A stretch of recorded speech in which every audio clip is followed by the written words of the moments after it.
Hello, ladies and gentlemen, Travysty here, and today we have our playoffs match in the PIC.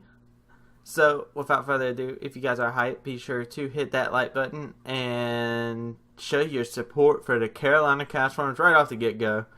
But this is a very interesting battle. So, how the playoffs actually broke down, me and Josh is the coach of the Cape Arboks, and me and him have to go against each other, and then it was Rosebud's the sled coach of the Kutztown Crocodiles versus the Real Judy and his Denver Blitzels.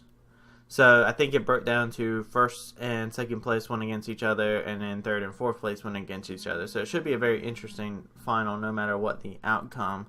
And then of course there will be a third place match based off of whoever loses this.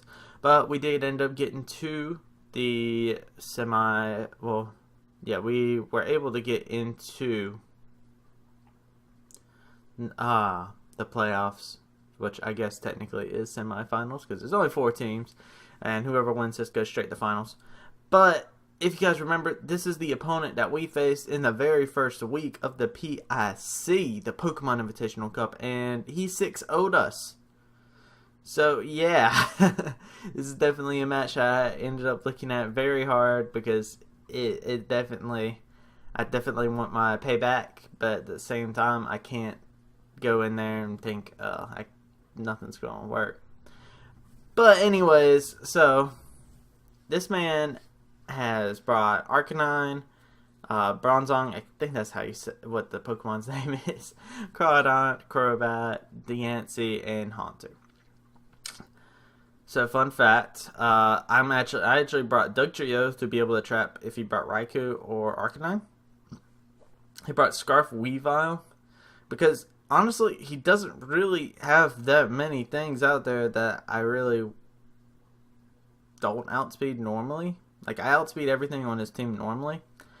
The reason why I brought Scarf Weavile is because I wanted to make it so I could go Adamant, put in a lot more damage, and I could also just speed creep like that. I actually did think about him bringing Haunter. I know that's kind of weird to think of him bringing Haunter with all the other threats that he has on his team. But to be honest, if he brings a Scarf Haunter, I have to I could have the option of getting hit by a D-Bond, and he can also be a trick set. So I just really thought it would be better for me to just bring Weavile and be able to outspeed and kill Haunter with no questions asked.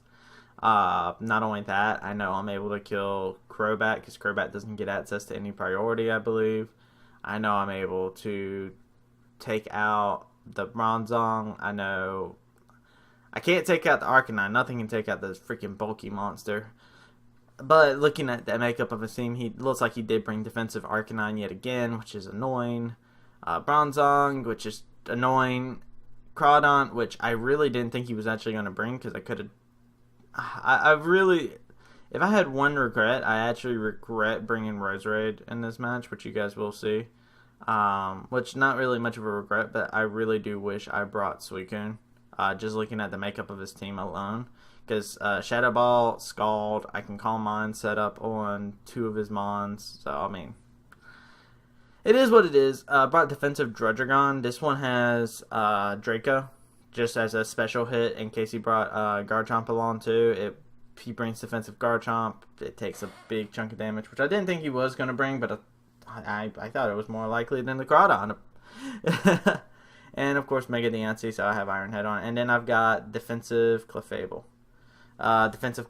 Just that way. This is actually defensive Magic Guard, Calm Mind, Clefable.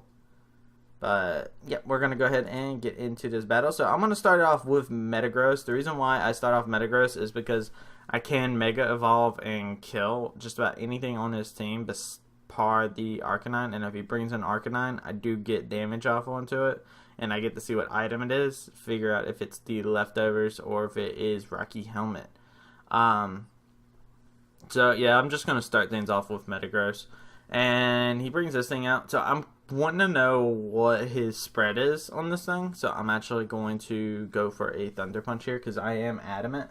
And I actually didn't put enough not enough. Not a lot of speed investment. The reason by that is I put enough speed investment so I'd be able to outspeed, I think, Haunter if I needed to. But his team, alright, I have a Bullet Punch kills the Yancey, and it's a speed tie. So I rather just BP every time I go against the Yancey so I don't get blown back by an Earth Power. And then everything else on this team is just slower. The only thing that he has on this team that he drafted that could have outsped is Raikou, and I'm Pat's Earthquake. So yeah, so we're gonna go ahead and let this play out. I'm gonna go for a Thunder Punch here because it's the safest move against his team. That is nothing. So I noticed that this thing has to be a defensive one, and I see the leftovers, so I can scratch leftovers off as he's going to go out into Arcanine. I actually predict this and go for the EQ here. And honestly, I could EQ again right there and kill this thing. But he goes for a switch out to go into Bronzong again because that just tells me that he is a Levitate Bronzong. He goes back out into Arcanine, probably thinking that he can get off a Morning Sun, which he does end up doing because this thing's not meant to take on this Arcanine. I send him out in the Crobat, and if he defogs here, I'm completely fine. I can actually just go for Iron Head just in case he decides to switch out. And I go out into my Mega Metagross. Now, this is actually really good for me because I can literally just Thunder Punch again if I want to. He's going to go out into Bronzong. Man, if Metagross got access to Fire Punch, this fight would be over. But unfortunately, I don't get access to that. But oh god, Metagross would be in Ubers then. Then I'm going to go back into my Trojan. He's going to go for a Gyro Ball. So I'm going to just actually let him eat up all that Rocky Helmet damage. It's not even going to do anything to me because I'm slow as is.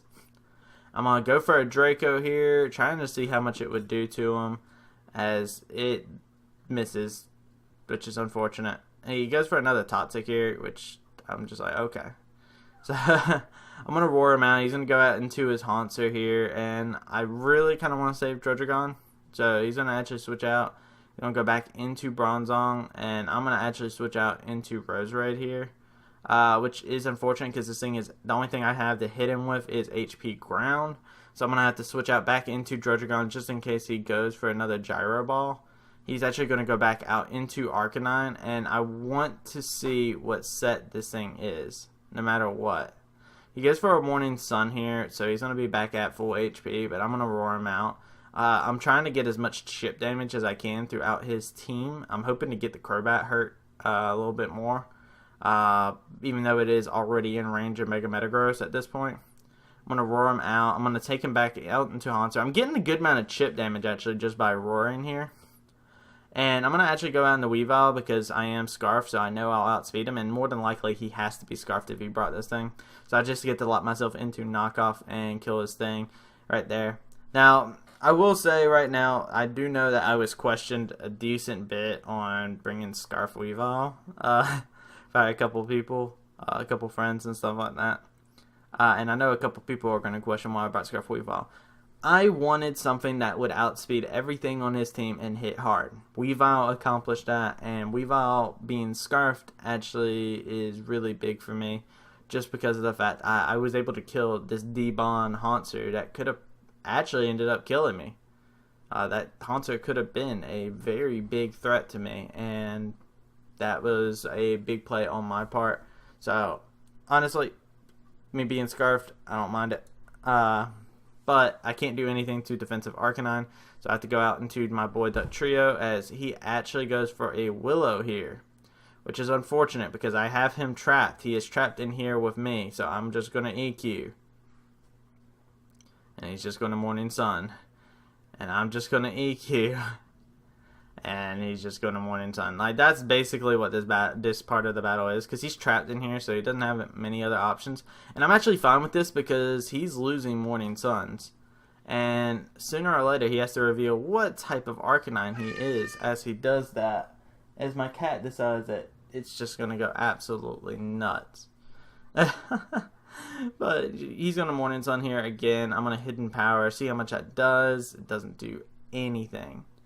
I am AV, so I know I can eat up hits. I'm going to Sludge Bomb here, and he's just going to Morning Sun up off of the damage. I'm going to Sludge Bomb again. I get a crit, and I get the poison, which is pretty big, because now his recovery has been hurt quite a bit, because he's now recovering neutral. Like, he's not really recovering HP at this point. So he's going to actually switch out, which is pretty big, because Stealth Rocks are still up. So, yeah, I mean, switching into Hemingway was probably his best play, but yeah, I go for the Extra Sensory here just to see what I could do. Gyro Ball almost kills me, and I'm just like, alright, I just need to get some damage off on this thing. Giga Drain, because that's my most damaging move. And yeah, so now I can actually go back out into Weavile and lock myself into Knockoff yet again. He really doesn't have anything that wants to come in on this. So yeah, Knockoff's going to come in, and it's actually going to get rid of the leftovers and KO the Bronzong. So he's going to go out into this thing. So I need to switch out immediately and go out into Clefable. I know he will live a Knockoff. Moonblast does a hell of a lot. This is defensive EV, so I just die. I'm going to go out into Metagross here, and I actually can just BP as the safe play. No matter what, I know I'll be able to kill the DNC and kill whatever comes in. He goes out into Arcanine, which is pretty smart on his part. He gets to go out into Crawdon. I'm going to actually switch out into Weavile here and sack off my Weavile.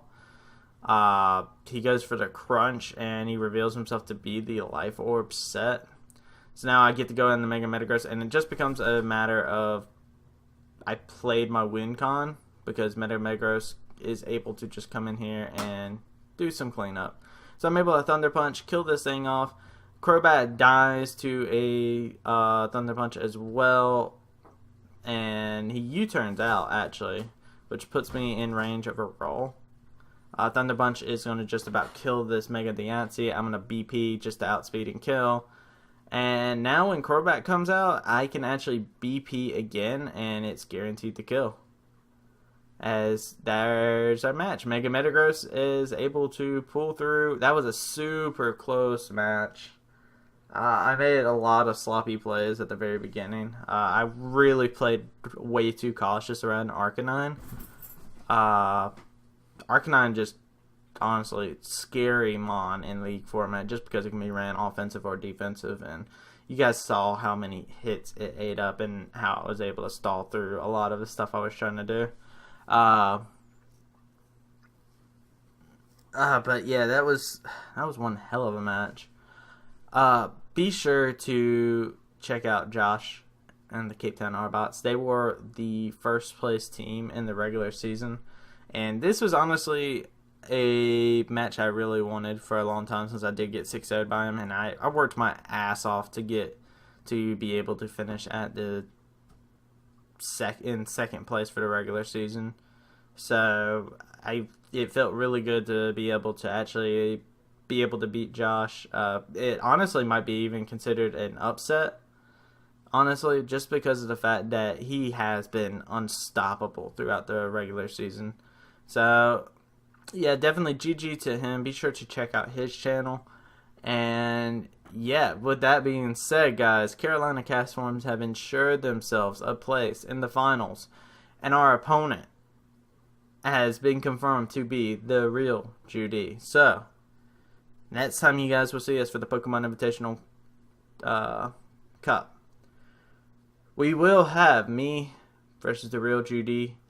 Judy is the returning champion, and oh my god, I am terrified, because last time me and him battled, if you guys haven't watched it, be sure to go watch the battle, because it's an intensely good battle.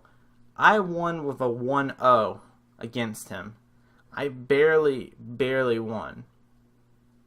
So this match is going to be just as close as this match, more than likely, and that is absolutely terrifying. But without further ado, guys, thank you guys again for watching. Drop a like, subscribe if you haven't today to join YouTube's greatest travesty, and show your support for the Carolina Castforms as we head to Championship Gold. I'm going to get on up out of here. Thank you guys again for watching, and peace. I'm out.